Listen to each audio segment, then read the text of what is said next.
ప్రస్తుతం ఆంధ్రప్రదేశ్ రాష్ట్రంలోని పల్నాడు జిల్లాకు చెందిన మన ముత్యాలపూడి అనే గ్రామంలోనూ ఇది గురిజాల నియోజకవర్గానికి వస్తుంది. ఇక్కడ కొంతమంది రైతులు చాలామంది ఉన్నారు. వాళ్ళని అడుగుతా అక్కడ రాజకీయ పరిస్థితులు, తాజా పరిస్థితులు ఎట్లా ఉన్నాయి, వాటి గురించి వారి అభిప్రాయం తెలుసుకుందాం. చెప్పండి పెద్ద మనిషి, ఇక్కడ ఎట్లుంది ఆంధ్రప్రదేశ్లో ఎట్లుంది?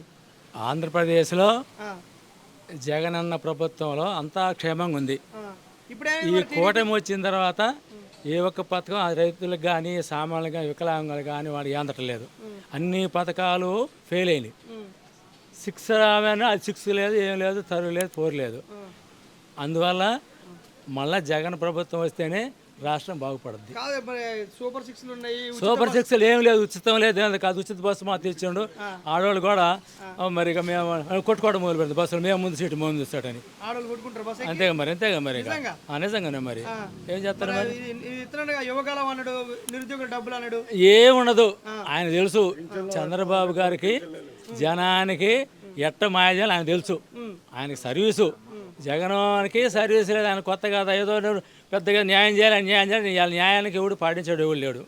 ఏదైనా కానీ జగన్ ప్రభుత్వం వస్తే తప్ప రాష్ట్రం బాగుపడదు. కూటమిలో ఎవరికైనా న్యాయం జరగలేదు. జగన్ ప్రభుత్వం వస్తే బాగుపడుతుంది అంటారు. మరి ఆల్రెడీ ఇంతకుముందు జగన్ గారు వచ్చిర్రు, అప్పుడు ఏం చేసిండు జగన్ గారు? అన్ని పథకాలు ఇచ్చిండు, అందరికి ఇచ్చిండు. అన్ని రైతులకి, వ్యవసాయదారులకి, వికలాంగులకి, విరోధ మునమపేష మొత్తం ఇచ్చిండు. ఆయన క్యాలెండర్ పెట్టాడు.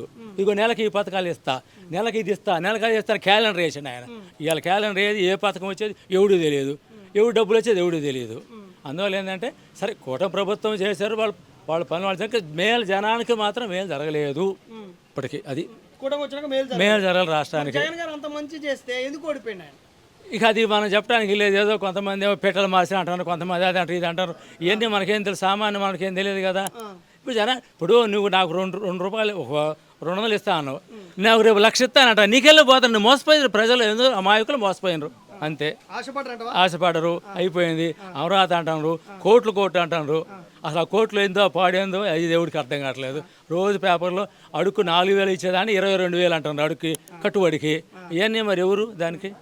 అందువల్ల ఏంటంటే సరే వాళ్ళ ప్రభుత్వం కాబట్టి వాళ్ళు చేసుకుంటారు. మొత్తాన్ని మాత్రం జగన్ వస్తే న్యాయం జరుగుతుంది సామాన్య మానవుడికి. అది అమరావతి మావిగను, జగన్ గారు మావిగను ఏది బెస్ట్ అంటూ? ఇప్పుడు ఆ జగన్ గారు ఆయన తక్కువ డబ్బుల్లో రాష్ట్ర రాజధాని చేయాలని ఆయన ఆలోచింది. ఏనేంది ఏదో ఇదే పెడితే నేను చెప్పాను కదా, నేను చెప్పిందని పట్టి 3 ఏళ్ళు ఉండగా అదే కావాలి, అదే ఆయన పట్టుకోండు. ఆ టయానికి ఆయన అవకాశం వచ్చింది, ఆయన వదిలిపెట్టాడు. ఇప్పుడు వద్దని నాగేది కాదు అది. అది లక్షల కోట్లతో కూడుకున్నదే కానీ దానివల్ల ఉపయోగం ఉంది కాదు. మన జనమే మనం నష్టపోతున్నాం. ప్రభుత్వం మన జనం డబ్బు లేక మనయే కదా.